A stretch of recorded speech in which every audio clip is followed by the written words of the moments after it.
আসসালামু আলাইকুম রহমতুল্লাহ। বিদআতপন্থীদের পরিণতি পার্ট 2। এই অংশে আমরা আলোচনা করব কিছু গুরুত্বপূর্ণ বিষয়। বিদআতপন্থী ব্যক্তিগণ লানত-প্রাপ্ত।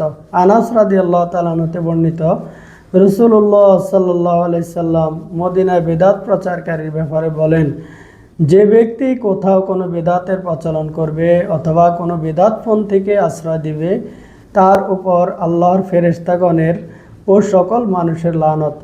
আল্লাহ তার কোনো নফল বা ফরজ আমল গ্রহণ করবেন না, অর্থাৎ বেদাতপন্থীর কোনো আমল, ফরজ বা নফল ইবাদত কবুল হবে না। ইমাম শাতিবী রহমাল্লাহ বলেন, এই হাদিস ব্যাপকভাবে সকল প্রকার শরীয়ত বিরোধী কাজ ও বিদআতকে অন্তর্ভুক্ত করে। আর বেদাতপন্থীরা কিয়ামতের দিন হাউজে কাউসারের পানি পাবে না। আগের অংশ আমরা একটু টাচ দিয়েছিলাম। সাহাল ইবনে সাদ রাদিয়াল্লাহু তাআলা হতে বর্ণিত, রাসূলুল্লাহ সাল্লাল্লাহু আলাইহি সাল্লাম বলেন, আমি তোমাদের আগেই হাউজে কাউসারে থাকব। যে পানি পান করতে চাইবে আমি তাকে পান করাবো, আর যে পান করবে সে কখনো পিপাসিত হবে না। আমার সামনে এক জামাতকে আনা হবে, তারা আমাকে চিনবে, আমিও তাদের চিনব, কিন্তু পরক্ষণে তাদের মাঝে ও আমার মাঝে অন্তরায় সৃষ্টি হয়ে যাবে। অন্য রেওয়ায়েতে আছে, অতঃপর আমি বলবো তারা আমার দলের। বলা হবে, আল্লাহর তরফ থেকে বলা হবে, আপনি জানেন না তারা আপনার অবর্তমানে কি বিদআত সৃষ্টি করেছে। তখন আমি বলবো, দূর হও, দূর হও, যারা আমার পর দিনের মাঝে বিদআত সৃষ্টি করেছ। সুতরাং সম্মানিত উপস্থিতি, বুঝতে পাচ্ছেন যে মজা করে নতুন নতুন বিদআত সৃষ্টি করে ইসলামী শরীয়তে বা দীর্ঘদিন আমল করেছেন, এটার খুব মজা পেয়েছেন। কারণ প্রত্যেক বিদআতের সাথে হালুয়া রুটি রয়েছে, প্রত্যেক বিদআতের সাথে গোস্ত পোলাও রয়েছে, প্রত্যেক বিদআতের সাথে এক একটা মজার কিছু রয়েছে। সুতরাং এটা যদি এখনও ছাড়তে পারেন বুঝে শুনে, আশা করা যায় ইনশাল্লাহ হাউজে কাউসারের এক গ্লাস পানি আপনার এই দুনিয়ার 50 বছরের খাবার দাবার চাইতে 1000 কোটি গুণ উত্তম। কারণ সেখানে 50,000 বছর আপনাকে না হয় তৃষ্ণার্ত থাকতে হবে। আব্দুল্লাহ রাদিয়াল্লাহু তাআলা হতে বর্ণিত, রাসূলুল্লাহ সাল্লাল্লাহু আলাইহি সাল্লাম তখন বলবেন, হে রব, তারা আমার দল, তারা আমার দল। নবীজি আল্লাহর কাছে বলবেন, তখন আল্লাহর তরফ থেকে জবাব দেওয়া হবে, আপনি জানেন না তারা আপনার পর কি নতুন জিনিস সৃষ্টি করেছে। হ্যাঁ, এই কথাগুলো আলহামদুলিল্লাহ আমরা বলেছি। আরেকটা হাদিস রয়েছে, আসমা বিনতে আবি বকর রাদিয়াল্লাহু তাআলা হতে বর্ণিত, রাসূলুল্লাহ সাল্লাল্লাহু আলাইহি সাল্লাম বলেন, আমি হাউজে কাউসারের পাড়ে দাঁড়িয়ে দেখব তোমাদের থেকে কারা কারা আসছে, কিন্তু একদল লোককে আমার কাছে আসতে দেওয়া হচ্ছে না। তখন আমি বলবো, হে রব, তারা আমার দলের, আমার উম্মত। তখন বলা হবে, আপনি কি জানেন তারা আপনার পর কোনো নতুন জিনিস এর উপর আমল করেছে? আল্লাহর কসম, তারা আপনার দিনকে প্রত্যাখ্যান করেছে। অর্থাৎ বিদআতীরা রাসূল সাল্লাল্লাহু আলাইহি ওয়াসাল্লাম দিনকে প্রত্যাখ্যানকারী, অর্থাৎ এর থেকে দূরে সরে গেছে। এজন্য ইবনে আবি মুলাইকা রাহমাহুল্লাহ দোয়া করতেন, হে আল্লাহ, পূর্বের অবস্থায় ফিরে যাওয়া ও দিনের মাঝে ফিতনা সৃষ্টি করা থেকে তোমার কাছে আশ্রয় চাই। এরা ওই সমস্ত লোকদের মতো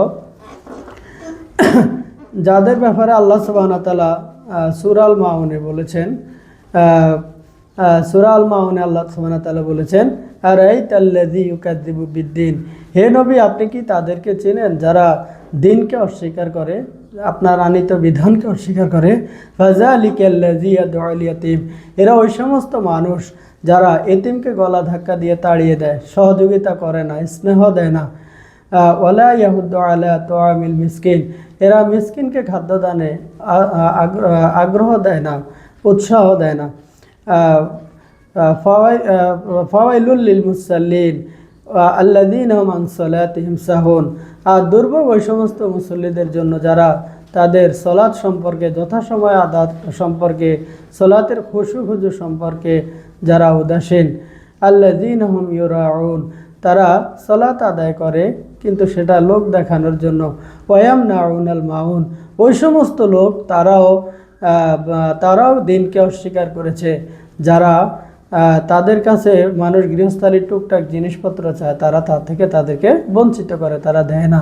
সুতরাং বেদাতীদের পরিস্থিতিও তেমনই, যে তাদের আমলগুলো, তাদের বিদআতগুলো আল্লাহ রসুল সাল্লামকে রসুল সাল্লাহ আলি সাল্লামের দিনকে প্রত্যাখ্যান করার শামিল। সুতরাং বেদাতপন্থীরা তাদের বেদাতের কারণে তাদের উত্তম আমলগুলো থেকে বঞ্চিত হয়ে যায় এবং তারা বিপথে যাওয়ার কারণে তারা সুন্নাহগুলোকে প্রত্যাখ্যান করে। যেমন ফরজ সালাতের পরে আমরা জানি আল্লাহ রসুল সাল্লাল্লাহু আলাইহি সাল্লাম আমাদেরকে অনেক তাসবিহ তাহলিল শিখিয়ে গেছেন যে সালাম ফিরানোর পর একবার জোরে আল্লাহু আকবার বলা, 3 বার আস্তাগফিরুল্লাহ আস্তাগফিরুল্লাহ আস্তাগফিরুল্লাহ পড়া, আল্লাহুম্মা আনতাস সালাম ওয়া মিনকাস সালাম তাবারাকতা ইয়া যাল জালালি ওয়াল ইকরাম লা ইলাহা ইল্লাল্লাহু ওয়াহদাহু লা শারীকা লাহু লাহুল মুলকু ওয়া লাহুল হামদু ওয়া হুয়া আলা কুল্লি শাইইন কাদির। আয়াতুল কুরসি পাঠ করা, সূরা ফালাক নাস একবার করে পাঠ করা, এরকম আরও অনেক তাসবিহ তাহলিল অনেক দোয়া আল্লাহ রসুল সাল্লাল্লাহু আলাইহি সাল্লাম আমাদের শিখিয়েছেন। অথচ আমরা অনেকেই মসজিদে যাই, ইমাম সাহেব আল্লাহুম্মা আমিন বলেন, আমরা আল্লাহুম্মা আমিন বলি, চুপ থাকি। অনেক সময় ইমাম সাহেবও চুপ থাকেন এবং কিছুক্ষণ পরে বলেন আমিন, আমরা বললাম আমিন। তাহলে আল্লাহ আমাদের এই বিবেক কেন দিয়েছে? আল্লাহ আমাদের কেন মস্তিষ্ক দিয়েছে? আল্লাহ তো বলেছে তোমরা নীরবে আল্লাহর কাছে চাও। আমরা কেন ব্যক্তিগতভাবে আল্লাহর কাছে চাই না? আল্লাহ রসুল সাল্লাল্লাহু আলাইহি সাল্লামের জীবদ্দশায় তিনি যে ফরজ সালাত আদায় করেছেন সাহাবীদেরকে নিয়ে, কখনো কি তিনি এইভাবে সবাইকে নিয়ে সম্মিলিত মোনাজাত করেছেন? না, করেননি। তিনি তাসবিহ তাহলিল করেছেন। তাহলে আমাদের অন্তরে কি ব্যাধি হলো যে আমরা সেগুলো শিখাচ্ছি না, সেগুলো বলছি না, আমরা আমাদের মতোই কাকে অনুসরণ করে চলছি? সম্প্রতি একজন আলেমকে দেখা গেছে যে তিনি বলতেছেন যে জর্দা এবং সাদা এগুলা খাওয়া দেওবন্দি আকাবিরদের সুন্নাহ। আচ্ছা, সুন্নাহ তো আমরা শিখবো কার কাছ থেকে? সুন্নাহ তো রসুল সাল্লাল্লাহু আলাইহি সাল্লামের আমল থেকে আমরা নিব, কথা থেকে, মানে কাজ থেকে। তো আমরা সুন্নাহ দেওবন্দি আকাবিরদের থেকে আমরা সুন্নাহ নিব, ওনারা যা করছেন সেটা মডেল হিসাবে নিব। এটা তো পুরাই মানে পথ থেকে নিজেকে খারিজ করে ফেলার মতো অবস্থা। সুতরাং আল্লাহ পাক আমাদেরকে এগুলো থেকে বোঝার তৌফিক দান করুক এবং ফিরে আসার তৌফিক দান করুক। এসব মানুষদেরকে আল্লাহ হেদায়েত দান করুক। যারা এদের দ্বারা গোমরাহ হয়েছে তাদেরকে আল্লাহ হেদায়েতের পথে নিয়ে আসুক। সবার জন্য আমরা দোয়া করি। সুতরাং বিদআতপন্থীরা যে সমস্ত আমল করে এগুলো আসলে অত্যন্ত ঘৃণিত। যে শিরক দ্বারা যেমন আল্লাহ সুবহানাহু ওয়া তাআলাকে অসম্মান করা হয়, অপমান করা হয়, যে আল্লাহকে বাদ দিয়ে অন্যকে সেলুট করা হয়, সিজদা করা হয়, ঠিক কুফরি ঠিক বেদাত দ্বারা রাসূলুল্লাহ সাল্লাল্লাহু আলাইহি সাল্লামের আনিত বিধানকে ফলো এবং রাসূল সাল্লাল্লাহু আলাইহি সাল্লামকে অসম্মান করা হয়। তো আল্লাহ রাসূল সাল্লাল্লাহু আলাইহি সাল্লামকে অসম্মানকারী হাসর মাঠে অবশ্যই অসম্মানিত হবে। এটা তো খুবই স্বাভাবিক বিষয়। বিদআতপন্থীরা উম্মতে মুহাম্মদীকে বিভিন্ন দলে ভাগ করে ফেলে এবং তারা একে অপর থেকে আলাদা হয়ে যায়। আল্লাহ সুবহানাহু ওয়া তাআলা বলেন, নিশ্চয় যারা নিজেদের দ্বীনের মধ্যে নানা মতভেদ সৃষ্টি করে তাকে খণ্ড বিখণ্ড করেছে এবং বিভিন্ন দলে উপদলে বিভক্ত হয়ে পড়েছে। তাদের সাথে কোনো ব্যাপারে তোমার কোনো সম্পর্ক নেই। তাদের বিষয়টি নিশ্চয় আল্লাহর তত্ত্বাবধানে রয়েছে। পরিশেষে তিনি তাদের কার্যকলাপ সম্পর্কে অবহিত করবেন। হাসর মাঠে আল্লাহ সুবহানাহু ওয়া তাআলা আমাদেরকে বলবেন যে ইকরা বিসমি রাব্বিকা ইকরা কিতাবাকা কাফা বিনাফসিকা আল-ইয়াওমা আলাইকা হাসিবা। সম্ভবত সূরা বনী ইসরাঈলের এই আয়াতটা আছে, 17 নম্বর আয়াত। যা আমাদের আমলনামা দেখিয়ে বলবেন, পড়ো, আজ তুমি তোমার আমলনামা, আজ তোমার হিসাব গ্রহণের জন্য তুমি যথেষ্ট। আমাদের সেই দিনের আমলনামায় যেন বেদাতি কোনো আমল না থাকে। আমরা আল্লাহর কাছে আশ্রয় চাই। আমরা